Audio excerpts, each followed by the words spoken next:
Hello, friends, and welcome back to Malicious Compliance Stories. Our first story went better than I thought. Seems like she rewrote her own memory so she feels like a better mom. Oops. But before we begin, best way to support our channel is to leave comments, like, and subscribe with the turned-on bell so you don't miss the new video every single day. Here we go. Lady yells at us, then comes back hours later to apologize on someone else's behalf. I work in liquor.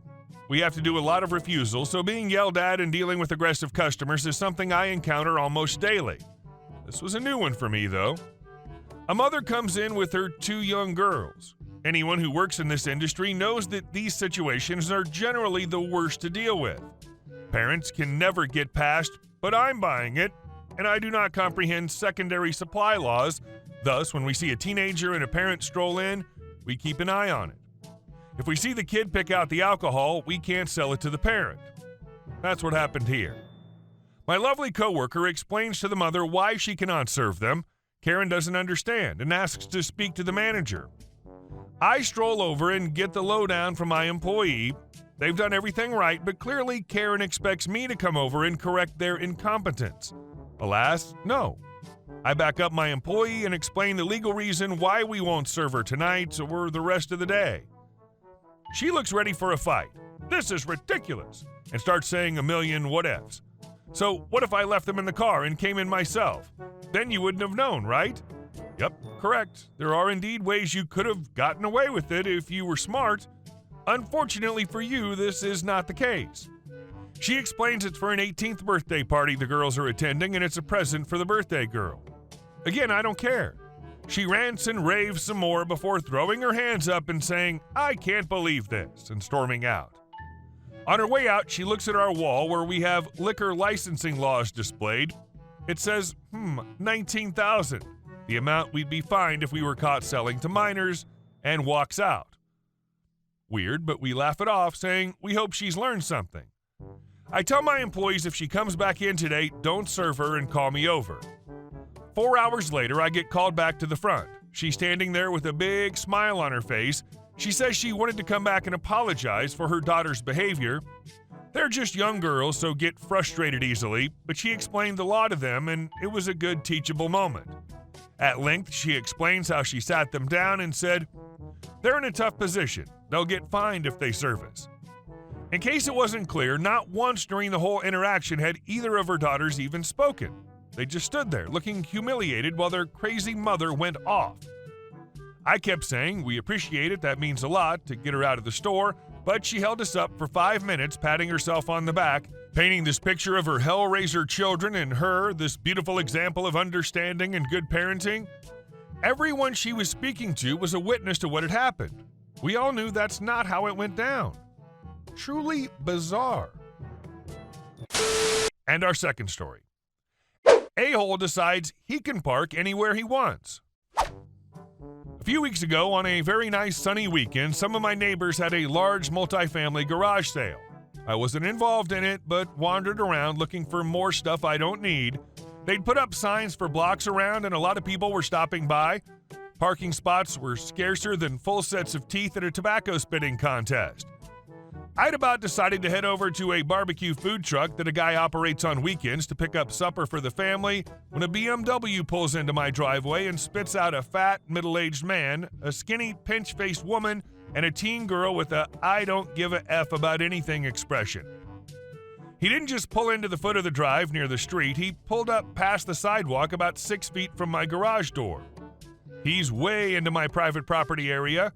Maybe he thought he was being considerate by leaving room for a Mercedes and Audi to park also. I called out, "Hey man, you can't park here. This is my driveway and it's private property." He didn't even turn around, but said, "Don't worry about it, we won't be very long."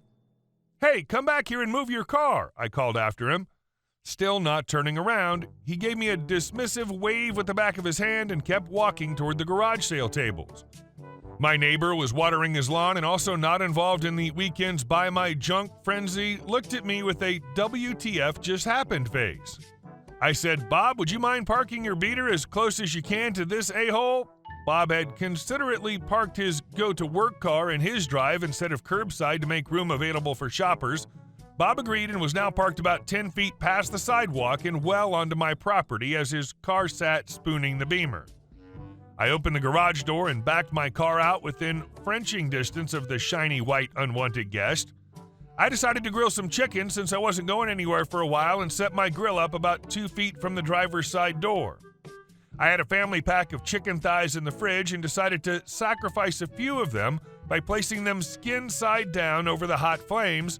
Naturally, they caught fire and sent urgent smoke signals to the twat waddler and his family that something was very wrong. "What the F are you doing? That's my car." "How'd your shopping go? Did you find anything interesting?" I asked. "Third house down had a few nice cast iron pans you might be interested in." "Stop what you're doing right now." Just then, my wife, who'd figured out what I was doing, came out of the house with a hastily made sign that read parking, $25 an hour, half-hour minimum. "What the F?" he screamed, his face now the color of fresh arterial blood. My wife propped the sign up against the garage, and now I can see that she's wearing her S&W 357 Magnum, a beautiful little short-barreled stainless steel revolver. "I'll be inside if she need me," she said. "I have to finish skinning those squirrels for that stew." This is my wife's idea of a joke. We don't eat squirrels. After seeing that my wife was a heat-packing squirrel eater, the screaming effer calmed down a little and said, "I just needed a place to park, okay? I'm gonna call the cops. You can't do this." "No, it's not okay. Not even a little." "I can't do what? Park on my own property? Grill some chicken? You saying I can't do that?" "You can't block my car in like this," he said. "Technically, I'm not blocking your car. My neighbor's car is behind yours, not mine. And I don't know where he is right now." "Don't worry about it, he won't be very long." I turned and gave a wave with the back of my hand. I went inside for a beer and waited. 6 ounces later, I heard a knock at the door. I opened the door and raised my eyebrows inquiringly. "Look," he said, "we got off on the wrong foot." I interrupted him, saying, "No, you got off on the wrong foot. What the F is going through your mind that you think this is okay behavior? Have you called the cops yet?" "I'm looking forward to that." "Look, I'll pay your bullcrap parking fee. Just let my car out." I didn't know that at that moment my wife had turned the sign around and I raised the rate to $50 an hour. "Okay, let's go. I'll move the grill and try to find my neighbor." He saw the reprice sign. Christ on a cracker, I don't have that much money. My wife had put her gun back in the safe, but she gave him the look that when I see it, I'd know I'd better start learning how to sleep with one eye open. She said, "I don't believe that you're out hitting garage sales without plenty of ready cash in pocket. Last chance or I'm calling the cops right now. This could take hours to settle." His face started going up the VIB-GYOR spectrum as he counted out the cash. "Okay, now would you move the effing car?" "Hey, Bob, would you move your car for this gentleman?" I said. Bob walked out my front door and said, "Sure, glad to." I handed Bob a 20 as he walked by. Funny thing is, the a-hole's wife and daughter never said a single word during this entire time. Not a word. Started to feel very sorry for them. And our last story. Neighbor wrongly authorized cutting down a tree on my property to get solar. This case takes place in New Jersey. Last October, a neighbor, Sarah, who lives behind my property, came to my house and discussed how her family is planning to get solar. The solar company told her a tree on my property needed to be cut. I explicitly told her I do not want the tree cut down, as I lost 5 trees myself when I installed solar. And this was one of the few remaining large trees. I gave her my phone number and told her to call or text me so that I could speak to the solar company directly and perhaps approve some branches being trimmed. There's no written record of this conversation, but I do have a message I sent to my mother right after summarizing that I told Sarah to have the solar company speak to me because I don't want to lose that tree. Months went by, and I heard nothing from Sarah.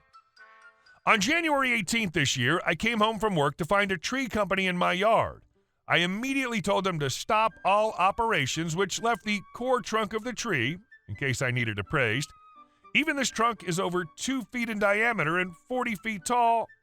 I would estimate the original tree was 70 plus feet tall. I rushed inside and asked my mother what was going on. She's on temporary disability after a surgery, which is the only reason she was even home during the day. She said the tree company told her they only needed to go on our property to cut the neighbor's tree.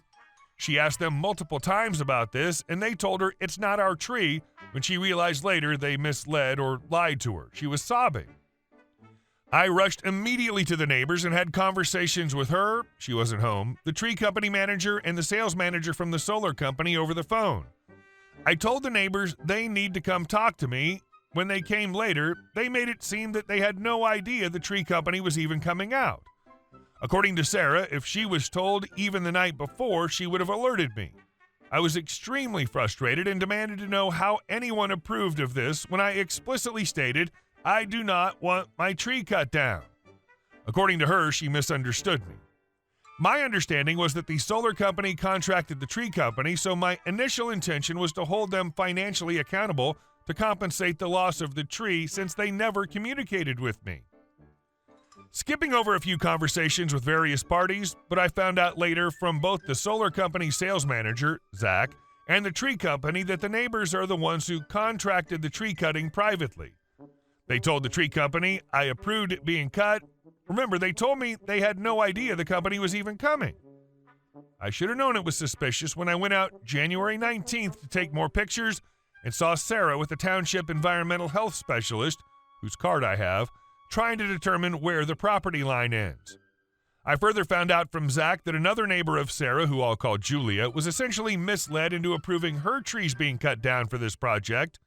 Sarah told Julia that I approved the tree being cut, which is what led Julia, who was initially against the idea, to agree to having a couple of her trees cut. I have not spoken to Julia at this point, but I can easily do so if needed. Needless to say, I am furious. My initial intention was to hold the solar company financially responsible.